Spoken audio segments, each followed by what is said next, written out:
March 15th, 1827. The docks of Nantucket Island, Massachusetts. Captain William Hussey stands frozen on the gangplank of the Essex II, staring at the empty berth where his first mate should be standing.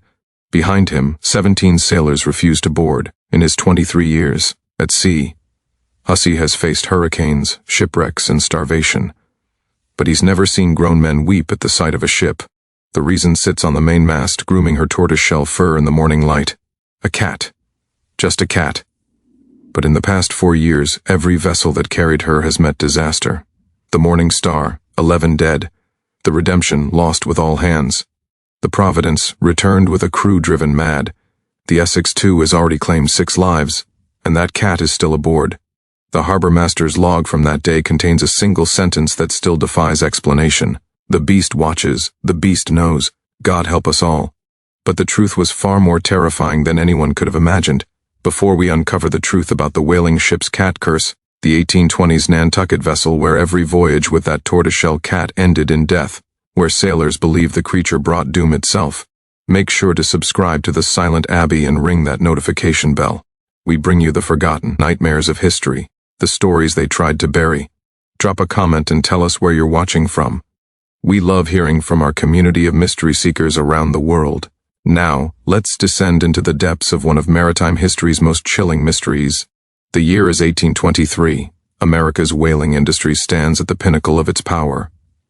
Nantucket Island, a windswept crescent of sand 30 miles off the Massachusetts coast, serves as the undisputed capital of this blood-soaked empire. The island's population has swelled to over 7,000 souls, nearly all of them dependent on whale oil for their survival. Street lamps from London to Philadelphia burn with light harvested from the bodies of sperm whales, and Nantucket's ships range as far as the Pacific Ocean in pursuit of their prey. But the industry is changing. The glory days are fading. Each year, ships must sail farther to find pods large enough to justify the expense. Voyages that once lasted 18 months now stretch to 3 years, 4 years, sometimes 5. Men leave as boys and return as hollow-eyed strangers, if they return at all. The Quaker families who built Nantucket's fortune maintain their grip on power, but cracks are showing. Competition from New Bedford intensifies.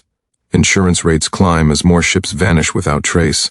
And beneath the prosperity, a darker current runs through the island's consciousness, a growing awareness that they've built their world on blood and suffering. Into this atmosphere of anxiety and transition, the tortoiseshell cat first appears. Her origins remain unclear. Most accounts agree she came aboard the merchant vessel Morning Star in late 1822, though whether she was brought deliberately or simply wandered up the gangplank in some distant port, no one can say with certainty. What is certain is that she was distinctive, a small female with a coat of orange, black, and cream patches, with eyes described in multiple sources as uncommonly bright and disturbingly aware. The Morning Star's captain, Jeremiah Folger, kept detailed logs. His entries from November 1822 mention the cat only once. A tortoiseshell has taken residence in the hold. The men seem pleased to have a mouser aboard. Standard practice for the era. Rats were a constant menace on long voyages, and cats were valued crew members. Many ships sailed with feline mousers, and sailors traditionally considered them good luck. But this cat was different. The first mate, a man named Thomas Chase, wrote letters to his wife that survived in the Nantucket Historical Association's archives. In December 1822 he mentions the cat in passing. She does not hunt the rats as XB. CT'd, she only watches. The men have begun to notice. She sits in the rigging and stares at them while they work. I confess it unnerves even me. By January 1823 the tone has shifted. Chase writes, the cat has taken to appearing at moments of decision. When Captain Folger debates which course to set, she appears on his charts. When the cooper must choose which barrels to repair, she sits atop the damaged ones. The men whisper that she knows things. Superstitious nonsense, yet I find myself avoiding her gaze. The Morning Star was scheduled to return to Nantucket in April 1823 after a successful hunt in the South Atlantic. They never arrived. The wreckage washed ashore on the coast of Brazil in May 1823. Only fragments, splintered timbers, a section of deck, personal belongings that the sea scattered across 50 miles of coastline. Brazilian authorities found 4 bodies.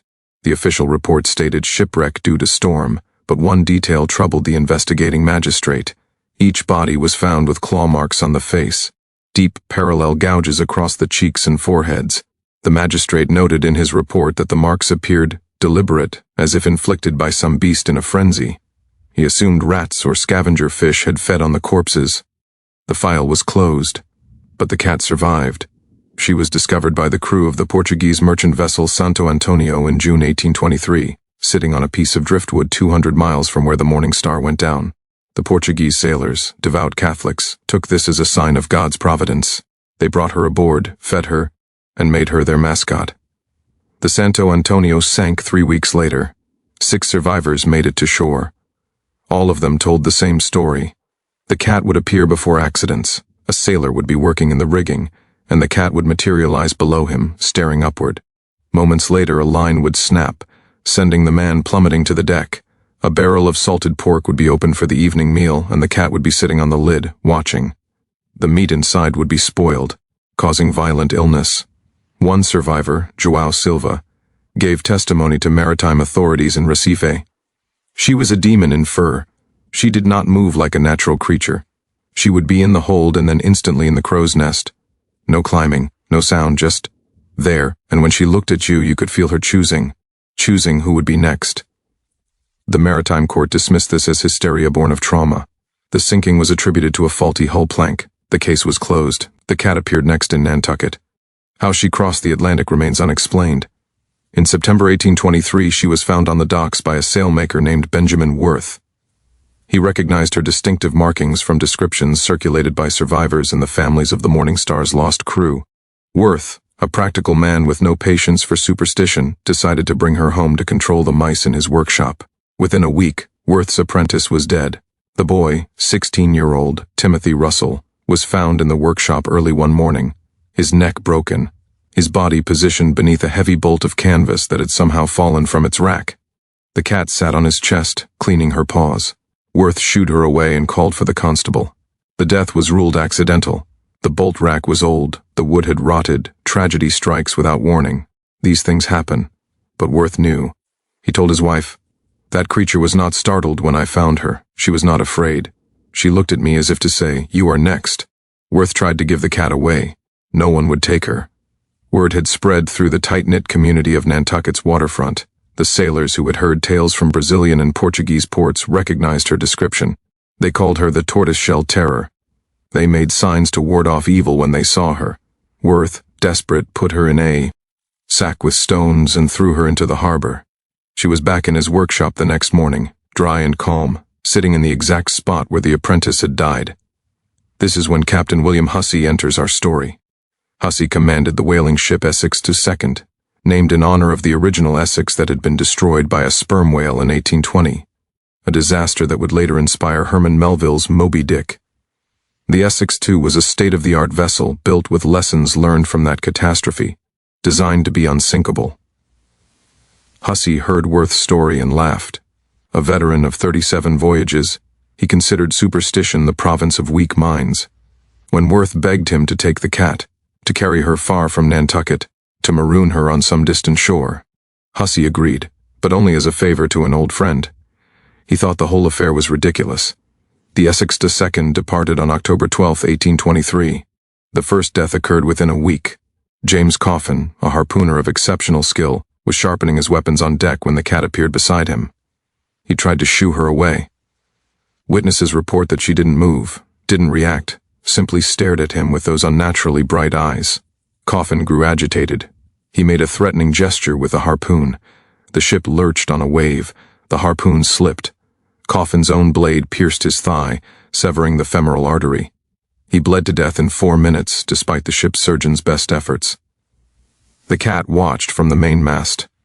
Captain Hussey's log entry from that day reveals his growing unease. Lost Coffin to a freak accident. The men are saying the cat is cursed. I must maintain discipline and rationality, yet I confess the timing troubles me. She was watching him immediately before the incident. Coincidence, surely, but an unsettling one. 2 weeks later, a storm struck, not unusual for the North Atlantic in autumn. The Essex II was built to weather such tempests, but during the height of the gale, 3 sailors were swept overboard in the span of an hour, all from different parts of the ship, all at moments when the cat had been seen nearby. The survivors reported that she seemed to appear just before each wave struck, as if she knew which section of rail would be breached by the water. Hussey wrote, "We have lost 3 good men. The crew is near mutiny. They demand I cast the creature overboard. I am a man of science and reason, yet I cannot explain her behavior. She appears in locations she could not have reached. She watches us with an intelligence that seems malevolent. I must maintain control." By December, 12 men were dead.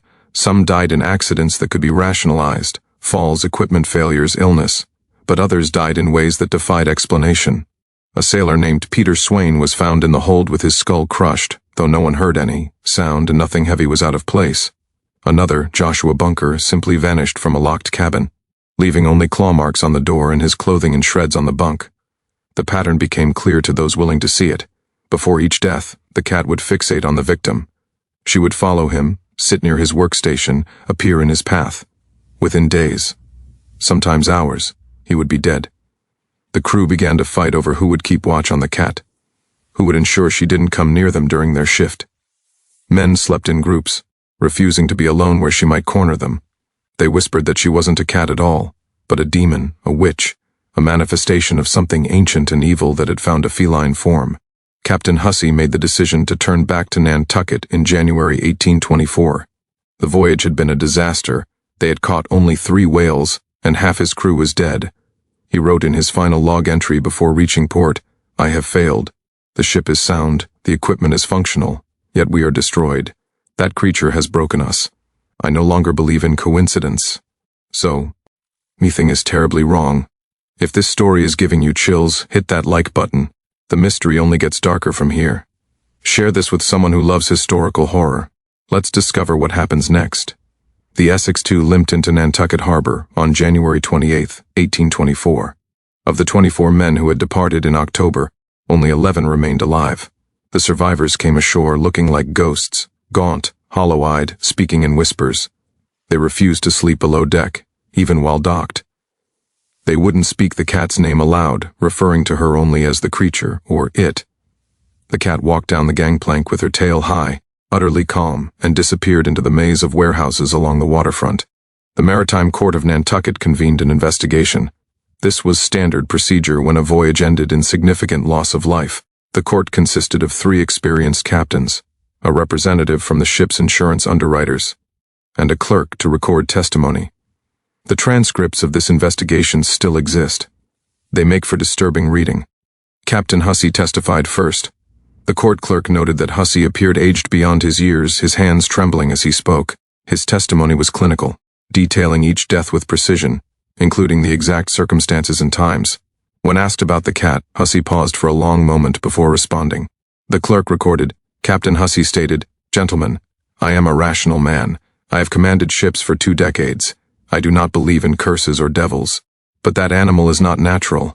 I have seen her appear in sealed compartments. I have watched her predict events before they occur. She sits where men will die, and watches them with understanding in her eyes. If you seek a logical explanation, I cannot provide one. I can only tell you that she brings death." The court pressed him. Could the deaths have been due to poor training, equipment failure, disease? Hussey's response, "I have investigated each death personally. There is no common thread except her presence. She watches, she knows, and then they die." The surviving crew members corroborated every detail. First Mate Robert Joy testified, "She appears in impossible places. I have seen her in the hold, while simultaneously seeing her in the rigging. I am not mad, sirs. Other men saw the same. She is in 2 places at once, or she moves faster than the eye can follow." Sailor Nathan Coleman broke down while testifying, "She chose me. I know she did. She stared at me for 3 days straight. I couldn't eat, couldn't sleep. I waited for death. But then she looked away, looked at Thomas instead. Thomas died that night. She spared me and took him. Why? What is she?" The court struggled to make sense of the testimony.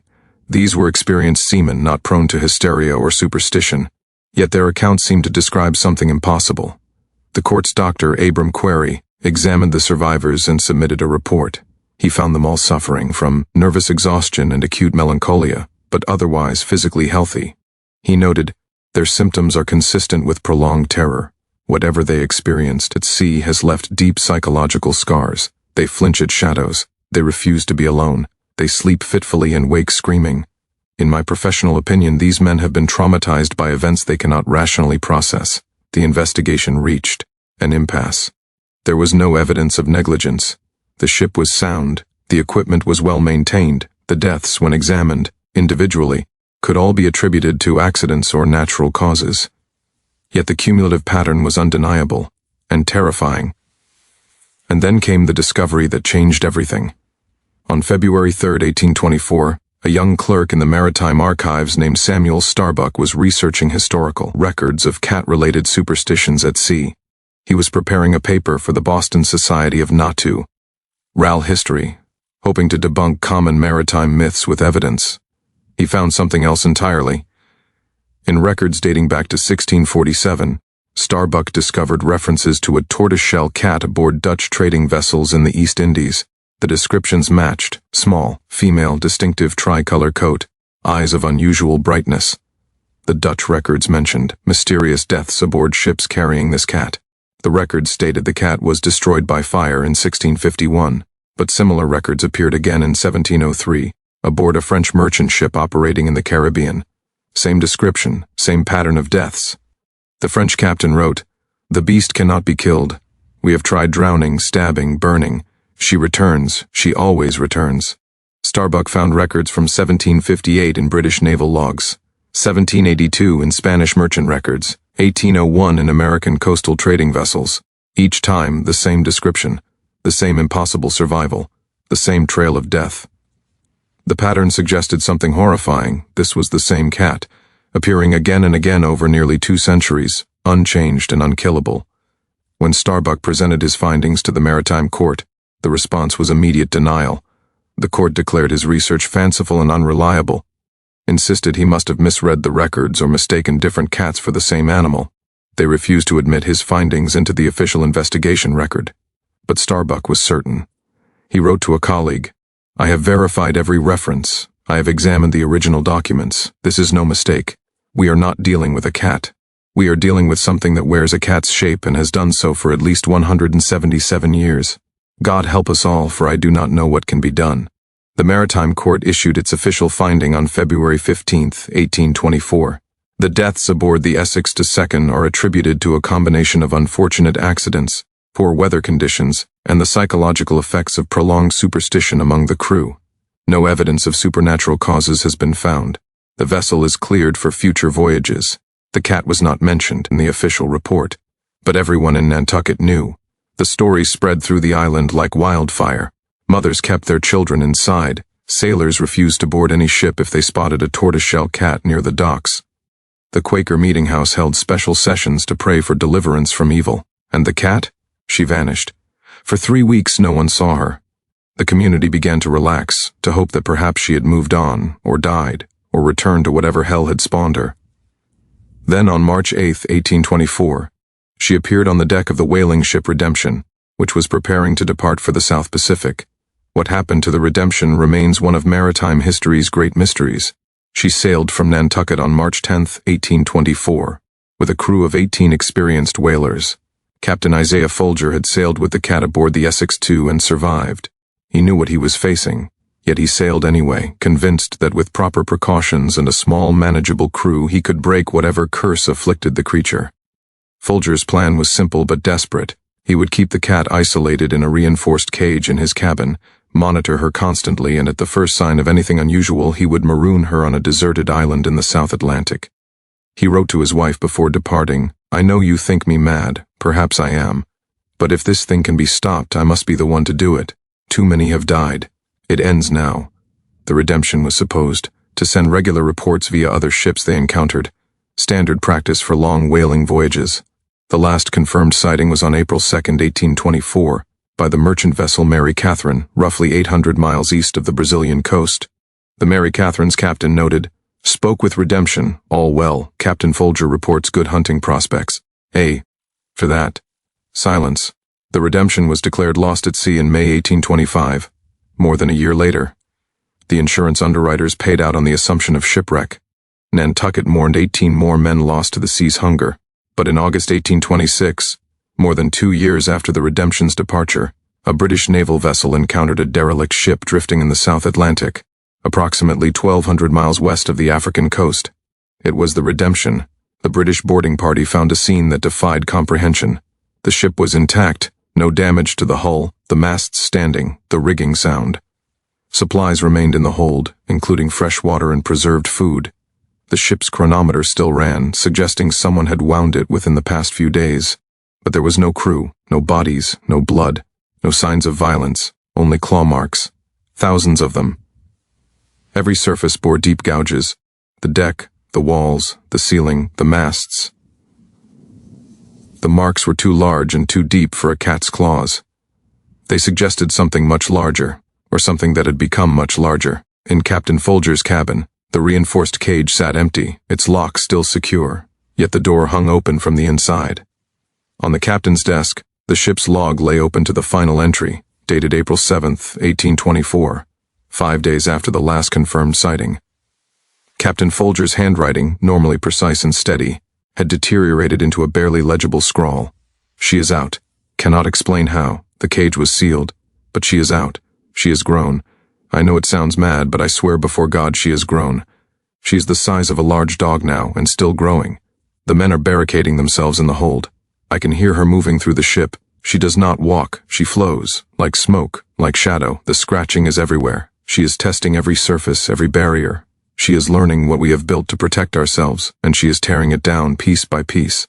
I fear we have made a terrible mistake. This voyage was hubris. We cannot contain her. We cannot control her. She was never an animal at all. She is something older, something that remembers when the world was young and red. God forgive me. God save my men. She is scratching at the door now. I can see her shadow beneath. The entry ended mid-sentence. Whatever happened next happened too quickly for Folger to record. The British Navy towed the Redemption to Cape Town, where a formal investigation was conducted by the Admiralty Court. Maritime experts examined every inch of the vessel. They found no rational explanation for the crew's disappearance. The ship was seaworthy. The supplies were adequate. The weather in that region during April 1824 had been calm. The claw marks were sent to naturalists for analysis. The consensus was disturbing. They were too large for any known feline species, yet bore all the characteristics of cat claws. The spacing, the curvature, the depth of penetration. One naturalist, Dr. Edmund Fairweather, submitted a report that was immediately suppressed by the Admiralty. These marks suggest a creature of at least 300 pounds, possibly larger. No cat species of such size has existed in the past 10,000 years. If these marks were indeed made by the tortoiseshell described in the testimony, then we must conclude either that the creature underwent a dramatic physical transformation, or that we are not dealing with a biological entity at all. The British authorities buried the report. The official findings stated, the crew of the Redemption abandoned ship for unknown reasons. The vessel subsequently drifted for 2 years before discovery. The claw marks are likely the result of rats or natural weathering patterns misidentified as gouges. But sailors know. Word spreads along the waterfront, jumping from port to port faster than any ship can sail. Within 6 months, every maritime community from Boston to Buenos Aires knew about the Redemption. The story evolved, grew more elaborate, more frightening. Some versions claimed the crew had been taken to hell. Others suggested they'd been transformed into cats themselves, cursed to wander the seas as feline spirits. The truth, as always, was somehow worse than any legend. Because the cat survived. Again. She appeared in Nantucket Harbor on September 14, 1826, exactly 2 weeks after the discovery of the Redemption, looking exactly as she had when she'd first boarded that doomed vessel. Small, unassuming, her tortoiseshell coat perfectly groomed. She sat on a dock piling and cleaned her paws while sailors fled in terror. This time, Nantucket responded with organized purpose. The town council convened an emergency session.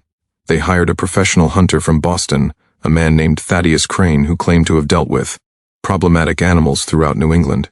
Crane arrived with rifles, traps, and poison. He was confident, almost arrogant. He had killed wolves, bears, even a documented mountain lion. One small cat posed no challenge. Crane's corpse was found 3 days later in an alley behind a chandler's shop. His neck was broken with such force that his head faced backward. The cat sat on his chest, watching the crowd gather, utterly calm. No one else volunteered to hunt her. Instead, the community adopted a strategy of avoidance. Sailors would not board any ship if she was seen nearby. Homeowners would leave offerings of fish at their doorsteps, hoping she would eat and move on rather than enter. Children were taught to back away slowly if they encountered her, to avoid direct eye contact, to never, ever threaten her. For 6 months, an uneasy peace held. The cat remained visible but caused no overt harm. She wandered the docks, slept in the sun, caught the occasional mouse.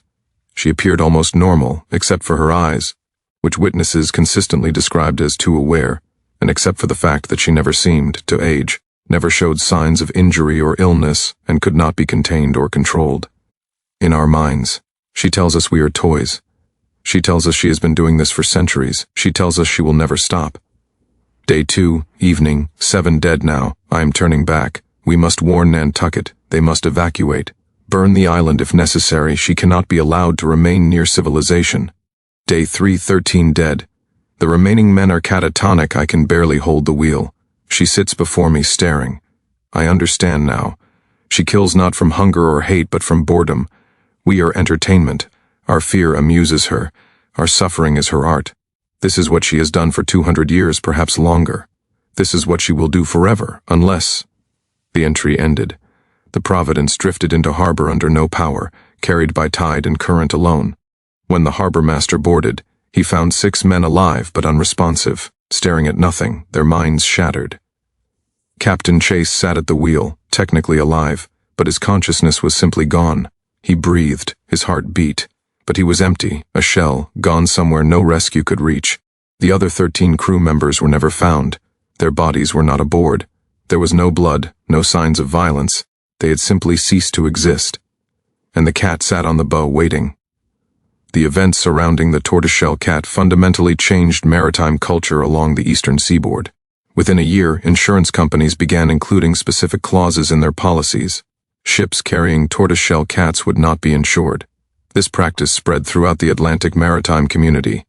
By 1830, it was standard in virtually every maritime insurance contract from Nova Scotia to the Caribbean. The superstition persists even today.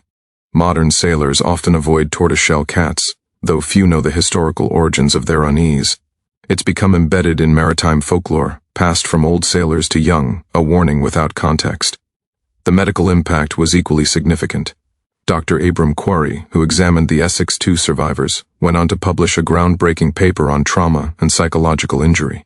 His observations of the sailors' symptoms contributed to early understanding of what we now call post-traumatic stress disorder. He wrote, "The mind, when confronted with events it cannot process, will break rather than accept. I have seen this in the whalemen who returned from that cursed voyage.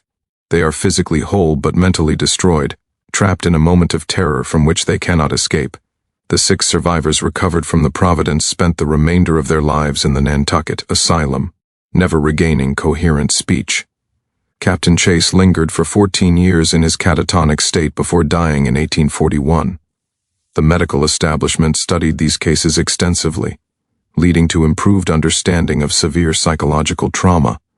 But the broader question remained, what was the cat? The church offered no comfort. The Quaker community of Nantucket, typically skeptical of supernatural explanations, found themselves unable to explain the events through natural philosophy.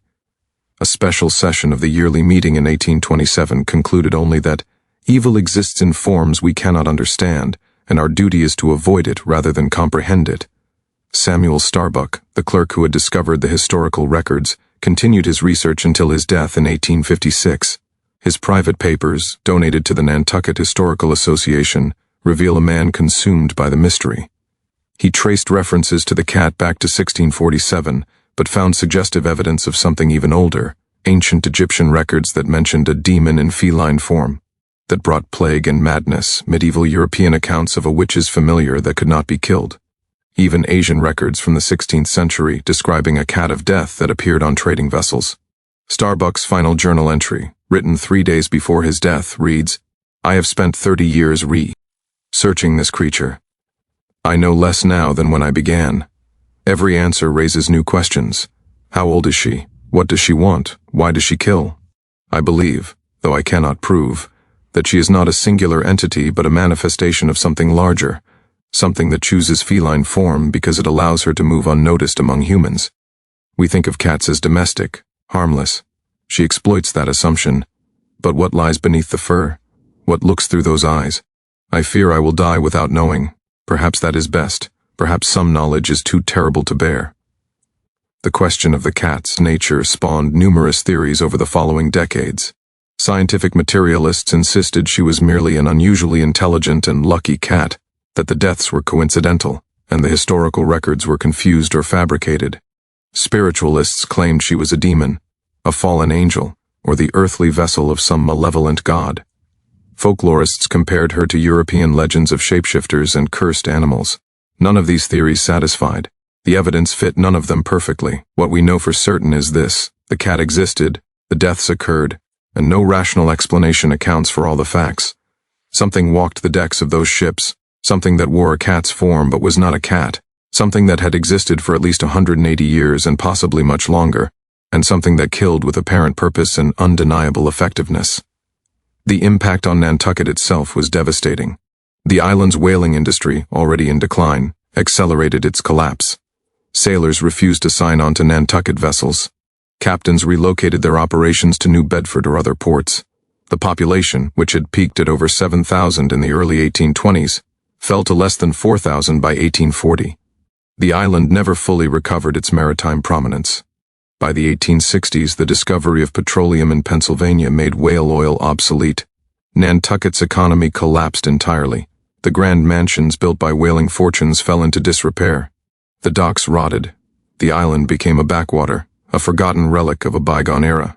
Some claimed the cat had cursed the entire island, that her presence had poisoned the water and the soil, that nothing good could ever come from Nantucket again. This is superstition, of course. The island's decline had practical economic causes. Yet the timing is striking. The cat appeared in 1822. By 1850, Nantucket's golden age was completely over, never to return. As for the cat herself, she was last definitively seen in Nantucket on March 15, 1827, the day the Providence returned. After that, accounts become fragmentary and unreliable. There are reports of a tortoiseshell cat matching her description appearing in various ports over the following decades: Boston in 1834, New Orleans in 1841, San Francisco during the gold rush. Each report is accompanied by unexplained deaths. Each suggests the same impossible survival and malevolent intelligence. But verification is impossible. Tortoiseshell cats are common, without the specific context of Nantucket's maritime records. Any such sighting could be a different cat, or hysteria, or lies. The last reasonably credible sighting was in 1873, aboard a cargo steamer in the Mediterranean.